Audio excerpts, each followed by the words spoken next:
Agora falar, dando sequência, sobre um pouco do que eu penso sobre solidarismo democrático. O nome já fala tudo. Nós temos que ter um sistema econômico que seja solidário com toda a humanidade. Nem as pessoas, num âmbito menor de um país, né, de um estado, de um município, devem buscar querer ter vantagem de umas sobre as outras, como também as nações entre si devem ter uma harmonia de relações, óbvio, cada uma buscando ter os seus ganhos, mas não se esquecendo que a outra nação deve sobreviver também. Nós aqui deveríamos defender as nossas riquezas, né? E, óbvio, nós só vamos conseguir um solidarismo quando forem estatizados o sistema financeiro, ou seja, tudo que carreia para o sistema financeiro de capitais para serem emprestados, deverá ser apenas na mão do Estado e de cooperativas de crédito, em que elas não vão buscar lucro, vão buscar se solidarizar por grupos, sejam de setores, sejam das prefeituras para o município, para fazerem os empréstimos daquilo que a gente diz que será atividade econômica e que será dentro desse princípio de oferta e procura, mas de produtos que não sejam necessários à vida. Eu já disse lá atrás em outros vídeos que a vida é um dom divino. A vida nós todos, a humanidade toda deve ser responsável pela vida das pessoas. Nós não temos que pensar que a pessoa precisa trabalhar para viver. Veja bem, eu não estou falando para as pessoas não trabalharem por esporte, não trabalha, fica encostado na mão dos outros, não é isso. Eu estou falando para as pessoas naquilo que é necessário à vida, que é alimentação, saúde, educação, transporte, moradia. Isso tem que ser obrigatoriamente todos receberem de uma forma ou de outra. A questão, por exemplo, da luz, gás, comunicação, ela tem que ser fornecida em quantidades mínimas necessárias para a vida. Teríamos que ter restaurantes populares totalmente gratuitos para a refeição mínima de cada cidadão. Os controles seriam em cartões, a pessoa lá tem direito a 1, 2 refeições diárias e não teria ninguém que comercializar isso aí, como acontece com o Vale Transporte, que as pessoas vendem o Vale Transporte para comer. Isso é um absurdo. A pessoa tem que receber o Vale Transporte ou o mecanismo que for para viajar de graça, mas não ter necessidade de comercializar para poder comer, para levar comida para casa. As mulheres, quando derem à luz, têm que ter todo o apoio da comunidade, da sociedade, para que ela amamente o seu filho durante um ano, durante o período máximo possível, dito pela própria ciência médica, né, que o leite materno é o melhor alimento do mundo e todo mundo que é alimentado com um certo tempo, obviamente terá uma saúde melhor, uma cabeça melhor.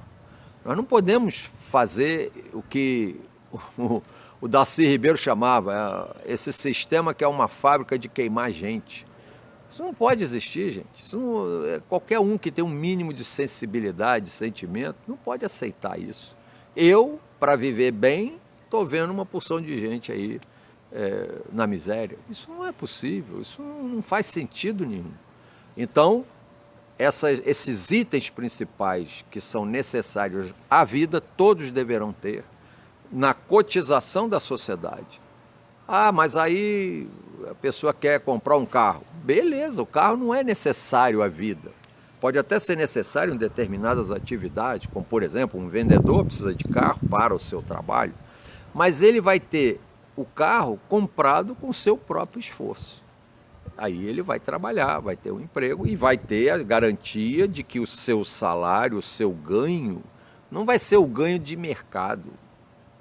A gente tem que estabelecer em cada profissão, em cada tipo de trabalho, um valor mínimo para aquela pessoa receber como resultado do seu trabalho. Não pode ser mercado. A gente não pode botar o trabalho como uma contrapartida de um valor que é dado, se tem gente desempregada, vai ter mais mercado, vai ter menos mercado. Isso é uma falácia do tamanho do bonde.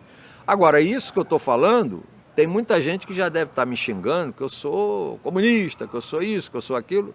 Eu sou capitalista, mas só que eu sou a favor do capital contido num limite. Ninguém tem necessidade de ter mais de 100 milhões de reais. Ninguém. Com 100 milhões de reais, você mora no melhor apartamento na Vieira Soto, você mora, tem um iate, você tem um padrão de vida muito bom. Você não precisa ganhar 1 bilhão. Então, a gente tem que fazer assim.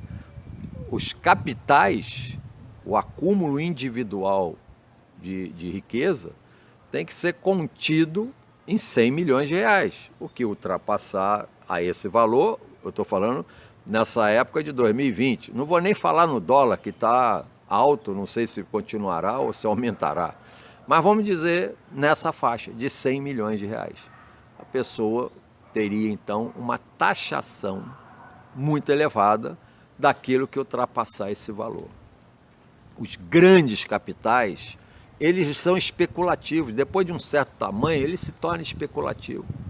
Então, eu já falei aqui, não faz sentido nenhum uma empresa como a Uber, que aqui no Brasil está entrando sem nenhuma regulamentação, ela tirar 20%, 30% do pobre coitado que bota o seu carro para funcionar. Isso está muito errado. Quem tem que ganhar mais é o dono do carro. Mas não é ganhar para pagar a despesa do carro, é ganhar para ter lucro, para poder viver e tal. Ou seja, o aplicativo é uma coisa interessante, do ponto de vista de facilitação, no entanto, desarrumaram exatamente o setor de táxi. E aí as pessoas hoje vivem tomando Uber, mas não sabem que 20% vai limpinho, 30%, me falaram aí que era 25%, vai todo lá para esse pessoal lá fora. Ou seja, é recurso de trabalho brasileiro que vai lá para fora sem fazer nenhum esforço. Ele não produziu um único palito de fósforo. Agora, numa situação de desemprego que interessa, como disse o presidente daquele banco, ele disse claramente que é bom nós termos desemprego para não ter pressão salarial. Então vão raciocinando vocês aí. Estado mínimo, uma falácia. Mercado, outra falácia. E vamos falar mais um pouco no próximo vídeo.